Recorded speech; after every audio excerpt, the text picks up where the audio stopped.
पर कल जिस तरीके से विधान भवन में आके वो पन्ना लेके आते हैं, एक पन्ने को देख देख के बार बार पढ़ रहे हैं, बीच में रुक रहे हैं, फिर देख के बोल रहे हैं, फिर आपल्याला माहिती आहे की चौकशी होण्याच्या दृष्टिकोनातून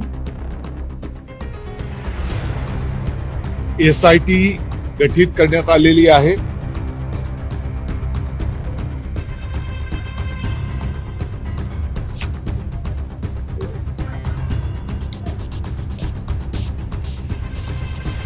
पोलीस सह आयुक्त जिनका एजुकेशन नहीं है, जिनको पढ़ाई का बारे में कुछ नहीं है, ऐसे लोग शिक्षा मंत्री हो रहे हैं. और दुर्भाग्य से दादा मुझसे भी इस डिपार्टमेंट को संभाल रहे हैं, और जो संभाल जिस तरह से संभालना चाहिए उनको कुछ पता नहीं है, एजुकेशन के बारे में कुछ पता नहीं है, बस किसी को अपॉइंट करना था इसलिए वो आपने संभाल रहे हैं. उनके पास सही जवाब नहीं है. वर्षा गायकवाड़ रह चुकी थी शिक्षा मंत्री. सर, वर्षा गायकवाड़ जी प्रोफेसर थी. वर्षा गायकवाड़ जी पढ़ाती थी, और वर्षा गायकवाड़ ने वही एग्जीक्यूटिव डिपार्टमेंट है बहुत सही ढंग से हैंडल किया था. पर कई सारे बच्चे उनके काल में काफी ज्यादा फेल भी नजर आए थे. उनके अगर हम डाटा उठा के देखें तो कई सारे बच्चे फेल हुए थे, 10वीं के एग्जाम हो चाहे 12वीं की परीक्षा हो. नहीं, वो फेल हुए तो उससे क्या लेना देना. हेलो नमस्ते, मैं हूँ विशाल मिश्रा और आप सभी का स्वागत है हमारे चैनल मैक्स मास्टर हिंदी पे. दोस्तों, हाल फिलहाल बारिश का मौसम है और बारिश के मौसम में आम तौर पे देखा जाता है कि छतें लीक करती हैं, बालकनी लीक करती हैं, पानियां लीक होते. पर इस बार के बारिश में खास तौर में महाराष्ट्र के जहाँ पे पानी लीक नहीं हो रहे, पानी की जगह पे के भविष्य लीक हो रही, जहाँ पे पेपर लीक हो रहे हैं. हाल फिलहाल में लातूर में जहाँ पे नीट के पेपर लीक हुए थे, जहाँ पे कई सारे मामले महाराष्ट्र के लातूर में सामने आए थे, जिसके बाद अभी हाल फिलहाल में 2 दिन पहले TET का भी पेपर लीक होता है भिवंडी से. अब इतने सारे पेपर लीक हो रहे हैं जहाँ पे कई सारे युवाओं का भविष्य संकट में आ रहा है. जो बच्चे दिन रात मेहनत करते हैं, पढ़ाई की तैयारी करते हैं, परीक्षा की तैयारी करते हैं, पर इस तरीके से पेपरों का लीक होना एक काफी बड़ा सवाल खड़ा करता है. और इसी सब सवालों पे बात करने का आज हम मौजूद हैं कांग्रेस महाराष्ट्र प्रदेश कमेटी के शिक्षा विभाग से प्रोफेसर प्रकाश सोनवणे सर. सर, स्वागत है आपका हमारे चैनल मैक्स मास्टर हिंदी पे. सर, काफी अच्छा लग रहा है आपसे, मैं आज मिल रहा हूँ, आपसे बात कर रहा हूँ. मैं आज काफी रूबरू हो रहे हैं. एक छात्र हूँ और आप एक शिक्षक हैं, और आप जिस तरीके से इस माहौल को देख रहे हैं जहाँ पे लगातार लातूर में पहले पेपर लीक हुआ, फिर भिवंडी में TET का पेपर लीक हुआ, आप इसको कैसे देखते हो, क्या कहना चाहते हो? ये दुर्भाग्य से कहना चाहता हूँ कि ये सारी जो चीजें हैं 2014 से लगातार ये सारी चीजें उभर के बाहर आ रही है. पहले नीट का पेपर का लीक हुआ, और उस टाइम बोला गया कि आज का नहीं है, बहुत सालों से नीट का पेपर लीक होते जा रहा है. उसके बाद में फिर कल महाराष्ट्र में TET का पेपर लीक हुआ.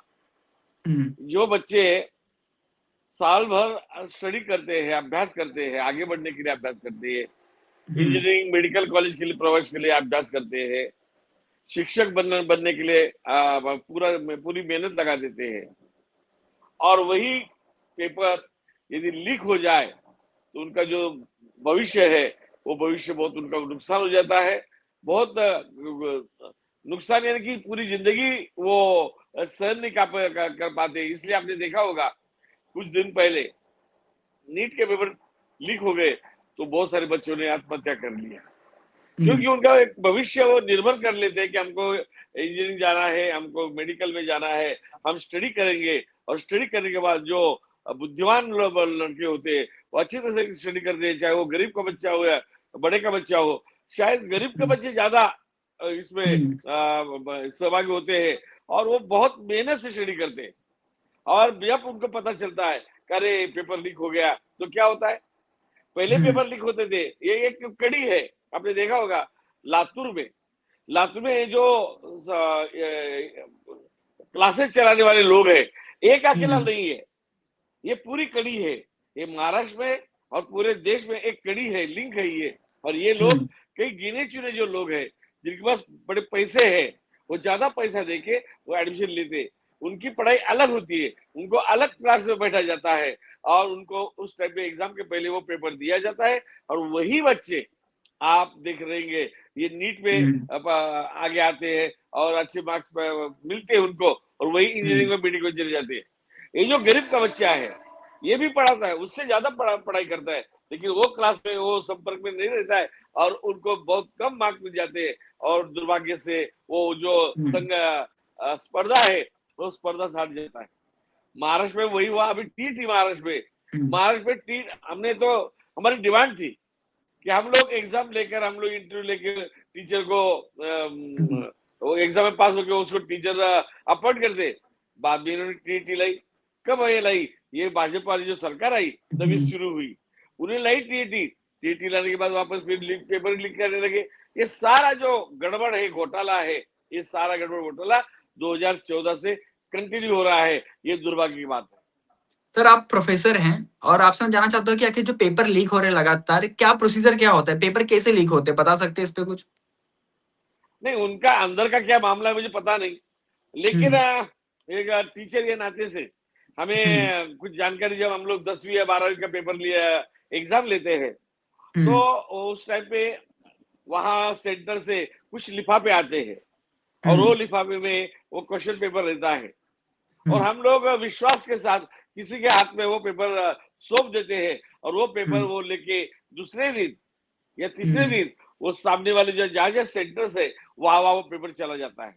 बीच में ये जो लोग हैं सेंटर क्लासेस वाले, ये जो दलाल है, ये दलाल वो लोगों से कांटेक्ट करते हैं और ये लिफाफा वो आदमी से कांटेक्ट करके करोड़ों रुपया उनको दे देते हैं और वहां से शायद ये पेपर निकालते होंगे, उसकी जेरॉक्स करते होंगे और आपके पास में ये अपने लोगों को देते होंगे। ये ऐसा मुझे लगता है ये लिंक है।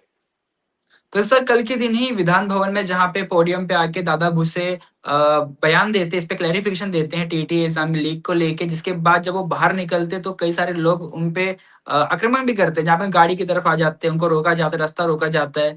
क्या जो युवाओं का जो गुस्सा है, खासतौर पे वो कांग्रेस के ही कार्यकर्ता थे, जितने भी लड़के थे, जय राहुल गांधी का नारा भी लगा रहे थे, क्या वो सही कर रहे थे जिस तरीके से उनका आंदोलन किया गया? बिल्कुल सही कर रहे थे सर। ये तो हमारे टीचर लोगों ने करना चाहिए, लेकिन टीचर जरा डरता है, भाई मेरी नौकरी का सवाल है, इसलिए वो आगे आए नहीं। लेकिन हमारी जो युवा आघाड़ी है, युवा आघाड़ी ने दादा भुसे की गाड़ी को रोक दिया, उसके बंगले के सामने गए और राहुल गांधी ने हमें कहा है डरो मत, जो गलत है वो गलत है, जो सच है वो सच है। लोकसभा में तो खुलेआम राहुल गांधी आरोप कर रहे हैं लोगों के ऊपर, कुछ जवाब नहीं मिल रहा है। ये हमारे बच्चों ने जो किया वो सही किया।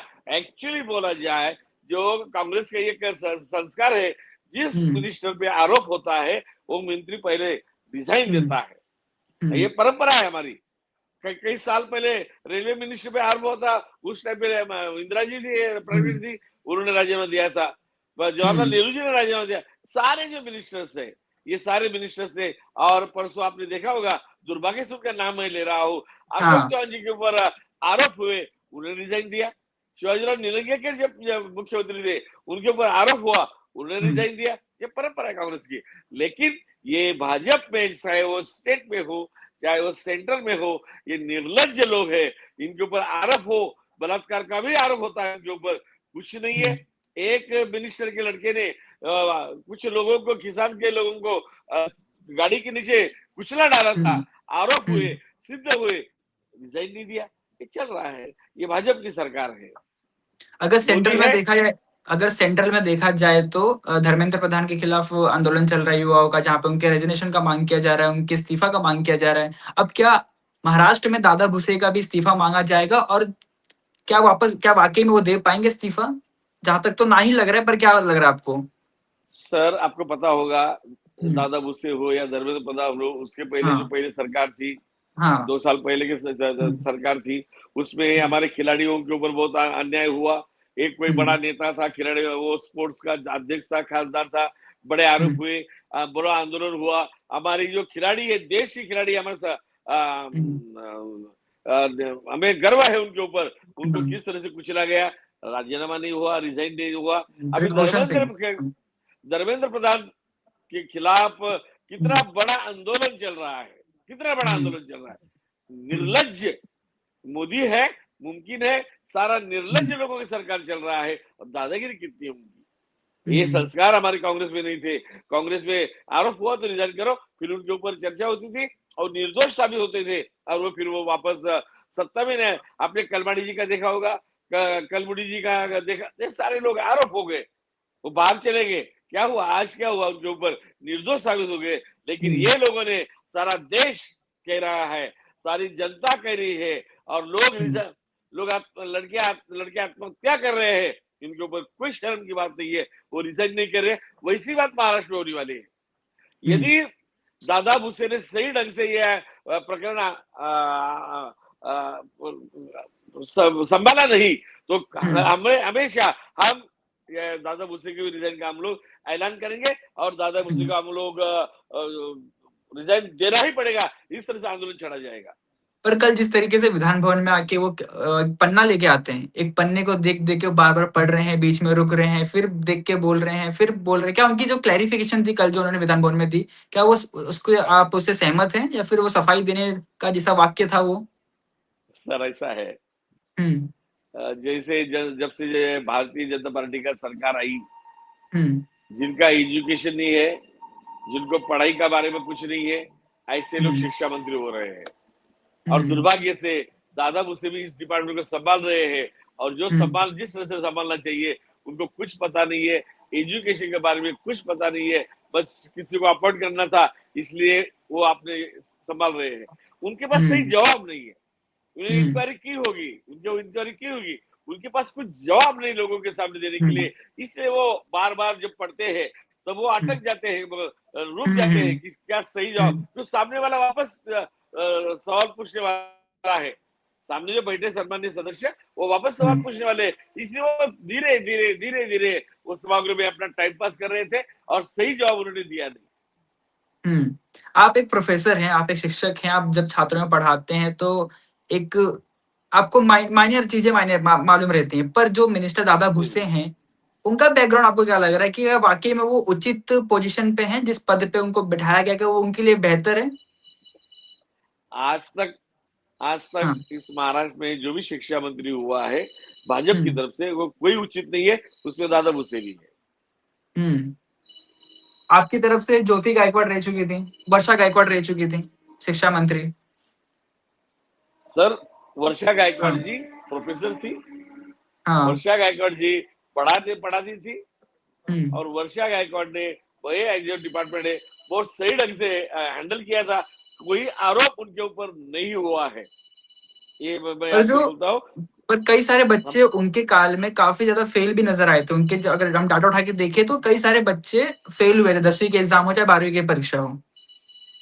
नहीं वो फेल हुए तो उससे क्या लेना देना है, उससे उनका वर्षा गायकवाड़ क्या संबंध है? वो एग्जाम अलग है, डिपार्टमेंट अलग है, रिजल्ट आ रहे हैं, और रिजल्ट में वो बच्चे फेल हो गए, ये वर्षा तय के कारण से नहीं। मैं बोल रहा हूँ आपको, कांग्रेस ये अपना एक धोरण तय किया है, आज नहीं बहुत सालों से, कि हमारे गांव की जो रीजनल ग्रामीण गांव के बच्चे हैं, आपने देखा होगा कि शहरों में बच्चे तो इजी पास हो जाते हैं, उनको सारी सुविधाएं मिलती है, गांव में जाएंगे तो गांव में कोई सुविधा नहीं मिलती है, और इस तरह से उनको जो 35% पासिंग था, वो 35% पासिंग का हम धीरे धीरे ये सारे बच्चे, ये समझ लीजिए 100 बच्चे हमको एग्जाम में बैठे हैं, तो 100 से कम 70 या 80% बच्चे पास होने चाहिए 12वीं तक, वो आगे फिर उनका जो भविष्य है वो भविष्य तय करेंगे। इसलिए हमने ज्यादा बच्चों को फेल करने का धोरण हमारा नहीं है, और नहीं होने दिया। हमने हमारे टाइम पे बारकोड सिस्टम लाई थी, बारकोड, आपने बारकोड, यानी आपने भी एग्जाम दिया होगा बारकोड पे। आज कॉलेज 10वीं और 12वीं में, तब मैं बोर्ड मेंबर था महाराष्ट्र शासन का, HSC बोर्ड का, वो बारकोड सिस्टम से क्या हुआ कि सही जो बच्चे हैं वहां कुछ गड़बड़ नहीं, शायद कुछ सुनने में आता था, इसलिए सामने बारकोड लाया, और आज 10वीं से लेकर ग्रेजुएशन, चाहे वो मेडिकल में हो, इंजीनियरिंग में हो, कोई भी इसमें स्टैंडर्ड में हो, आज सारे बच्चे अपनी अपनी मेहनत से पास हो रहे हैं। और आपने देखा होगा महाराष्ट्र टाइम जो पेपर है, उनके दूसरे पन्ने पे जैसे 10वीं का 12वीं का रिजल्ट डिक्लेयर हुआ, तब से वो बहुत दिनों से, बहुत सालों से उनका कार्यक्रम चालू है। जो गरीब के बच्चे, रिक्शा वाला हो, बाजीपाला वाला हो, कोई छोटा बच्चा हो, उसका बच्चा, गरीब का बच्चे को वो लोगों से चैलेंज करते हैं, और लोगों के पास से उनको वो पैसा इकट्ठा करके आगे का फ्यूचर वो बढ़ाते हैं। ऐसा काम हमने कांग्रेस ने किया है और आज लेकिन ये सरकार को कुछ लेना देना नहीं है। सर हम देखा जाए तो चलिए नेट का एग्जाम आया या फिर टीईटी का एग्जाम आया, एग्जाम होते हैं, पेपर लीक होते हैं, फिर बाद में राजीनामा के लिए आंदोलन किया जाता है, फिर राजीनामा हो या ना हो पर फिर वापस से वही दोहराया जाता है, राजीनामा फिर पेपर लीक। पर ये हम जड़ तक क्यों नहीं जाते कि जड़ क्या है, आखिर पेपर लीक का जड़ क्या है? एज अ प्रोफेसर आप इसको कैसे देखते हैं? पेपर लीक का जड़ मैं आपको सीधा बोल देता हूँ। ये जो बड़े लोग हैं लेकिन बच्चा उनका कुछ पढ़ाई में अच्छा नहीं है, लेकिन उनको तो मेडिकल में जाना है, उनको इंजीनियरिंग में तो जाना है, इसलिए वो क्या करते हैं कि मेरा बच्चे को एडमिशन मिलना चाहिए, ये आपको तो पता है। तो वो लोग ये सारी जो व्यवस्था है वो सारी व्यवस्था को भ्रष्ट कर रहे हैं। अभी क्या कर रहे हो आपने देखा होगा कि बच्चा कॉलेज में नहीं जाता है, स्कूल में नहीं जा रहा है, लेकिन उसका एडमिशन कहीं ना कहीं कुछ ना कुछ कॉलेज में है और डायरेक्ट वो लातूर जा रहा है, डायरेक्ट वो कोटा जा रहा है, उनका डायरेक्ट लिंक है। आप कॉलेज में मत जाइए और आप हमारे क्लासेस में आइए, आपका वहाँ अटेंडेंस लग जाएगा और आप यहाँ से जो रिजल्ट है आपको पढ़ाया जाएगा, लेकिन कॉलेज अटेंडेंस करेगा। ये जो सिस्टम है ये गलत है, ये बंद करनी चाहिए। पहले सारे कॉलेजेस में सारे 10वीं से 11वीं से लेकर आगे तक सारे कॉलेज में अटेंडेंस बच्चों का 100% होना चाहिए। वो बच्चा यदि एक बार उसने कॉलेज में एडमिशन लिया तो आखिरी तक दिन भर वो कॉलेज में ही रहना चाहिए, क्योंकि टीचर्स है, गवर्नमेंट उनको पगार दे रही है। आप यदि देखेंगे एज ए टीचर में अंधेरी के भवन कॉलेज में वाइस प्रिंसिपल था, आप यदि आज जाएंगे आज भी देखेंगे तो धीरे धीरे बच्चे वहां से कम हो जाते हैं और ये क्लास में चले जाते हैं। दिवाली के बाद में सॉरी बोलता हूँ, दिवाली के बाद में बच्चे कॉलेज में 12th के बच्चे कॉलेज में आपको कहीं नहीं दिखाई देते हैं। कॉलेज के क्लासेस एम्प्टी होते हैं और हमारे टीचर्स खाली हाथ पैसा ले रहे हैं। ये बड़ी दुर्दैव बात है। इसलिए आज कंपलसरी यदि एक क्लासेस बंद कर रहे हैं तो कंपलसरी हमारा बच्चा जो टाइमिंग दिया है उस टाइम में कॉलेज में रहना ही चाहिए, उसका अटेंडेंस चाहिए ही चाहिए। ये यदि किया जाए तो ये सारी जो बातें हैं ये सारी बातें बंद हो जाएगी। ठीक है, धन्यवाद सर। अभी मेरा आखिरी एक यही प्रश्न है कि जिस तरीके से बच्चों का भविष्य खराब हो रहा है, पेपर लीक हो रहे हैं, क्या पेपर लीक होना बंद होगा और इसका क्या परिणाम हो रहा है बच्चों के भविष्य पे? सर पेपर कब क्या परिणाम होगा? ये जो क्लासेस वाले पैसा ले रहे लूट रहेगा बड़े लोगों से, यदि ये बंद कर देंगे, क्लासेस बंद करो, कॉलेज चालू करो। कॉलेज में हमको पगार मिल रहा है, हम लाखों रुपया पगार लेते हैं, हम लोग लाखों रुपया 1 लाख से लेकर 3-3 लाख तक हमारा पगार है कॉलेजेस में, और हमको कुछ काम नहीं है, हम पढ़ाते नहीं है। बच्चे ही नहीं तो हम लोग पढ़ाएंगे क्या? उनको भी अच्छी सुविधा मिल रही है। वही कोई टीचर, हमारे भी कोई बदमाश टीचर है, वो रेकमेंड कर देते हैं आप उस क्लास में जाओ, उस क्लास में जाओ, और वो खुद भी वहां पर पढ़ाने चला जाता है। पहले क्लासेस बंद करो। सबसे उपाय यदि कोई चाहिए तो क्लासेस बंद करो। यदि चलने हैं तो उनके ऊपर बड़ा कड़ा शासन रखो, और कॉलेज में हर बच्चा कॉलेज में उसके टाइम पे जाना ही चाहिए। बस ये 2 का हो जाएंगे, पेपर कहीं लीक नहीं होगा। धन्यवाद सर, आपने अपना काफी महत्वपूर्ण समय हमें दिया, हमारे साथ काफी सारी बातें साझा की, पेपर लीक और टीईटी नीट जैसे एग्जामों पे भी अपने खुल के अपनी राय व्यक्त की। हम आशा करते हैं आप सभी दर्शकों को पसंद आया होगा। हमारे साथ मौजूद थे प्रोफेसर प्रकाश सोनवने सर, जो कि महाराष्ट्र कांग्रेस प्रदेश कमेटी के शिक्षा विभाग के थे। सर धन्यवाद, हम फिर एक बार मिलेंगे, फिर एक बार इसी मुद्दे पे बातें करेंगे, और इसी जो हमारे सत्ताधारी सरकार में जिस तरीके से जो भी करप्शन चल रहा है, जो भी लीक चल रहे बच्चों के भविष्य पे जो आक्रमण आ रहा है, उन सभी पे हम बात करते रहेंगे। आप साथ मैं विशाल मिश्रा और आप देख रहे हैं मैक्स मास्टर हिंदी।